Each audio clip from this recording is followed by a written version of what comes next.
நம்ம இது வரைக்கும் கம்யூனிகேஷன்னா என்ன, மாஸ் கம்யூனிகேஷன்னா என்ன, அண்ட் மாஸ் மீடியாவில் இருக்கிற various types like print media, broadcast media, outdoor and transit media, digital or new மீடியான்னு எல்லா பேசிக்ஸையும் டீட்டெயில்டாக பார்த்துருக்கோம்.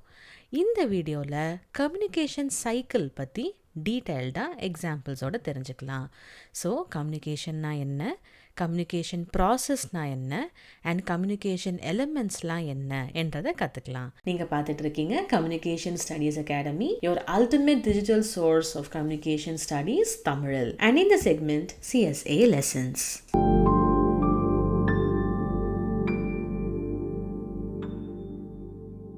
முதல்ல வாட் இஸ் கம்யூனிகேஷன்? கம்யூனிகேஷன்னா என்ன என்றதை தெரிஞ்சுக்கலாம். கம்யூனிகேஷன் என்ற வார்த்தை லாட்டின் வேர்டான கம்யூனிஸ்ட்ல இருந்து தான் வந்துச்சு, ஆரிஜின் ஆச்சு. கம்யூனிஸ் என்ற வார்த்தையோட அர்த்தம் காமன்.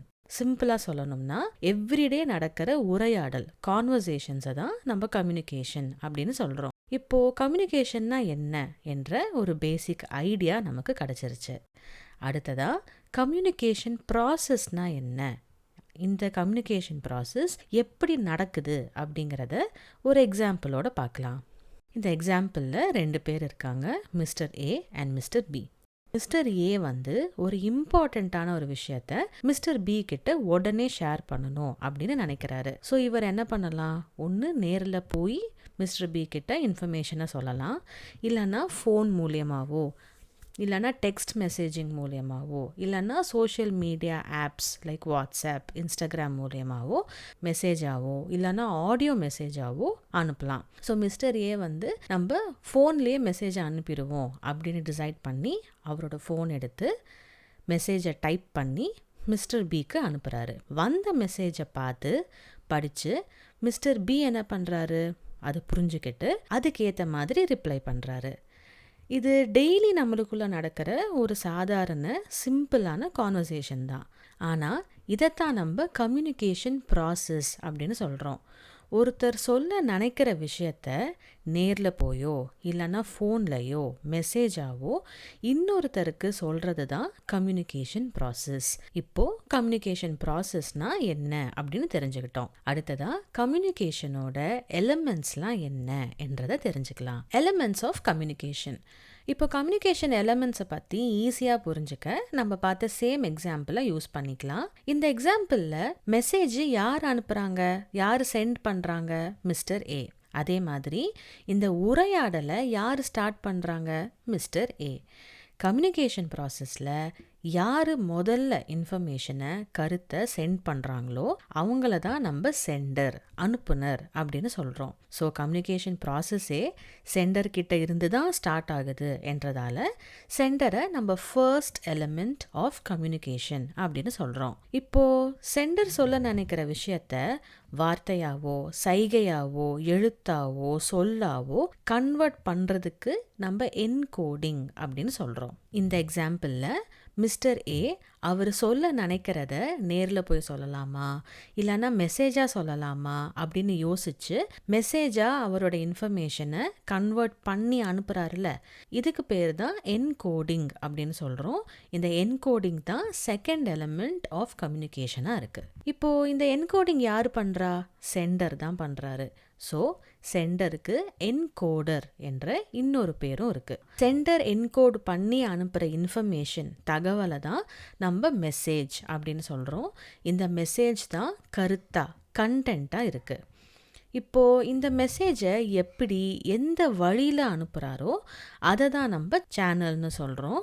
சேனல் தான் ஃபோர்த் எலிமெண்ட்டாக இருக்குது. இப்போ சென்டர் அனுப்புகிற மெசேஜ் சேனல் வழியாக தான் ரீச் ஆகுது என்றதால சேனல் ரொம்ப இம்பார்ட்டண்ட்டான ஒரு எலிமெண்ட்டாக இருக்குது. அடுத்ததாக ஃபிஃப்த் எலிமெண்ட் என்னன்னு பார்க்கலாம்.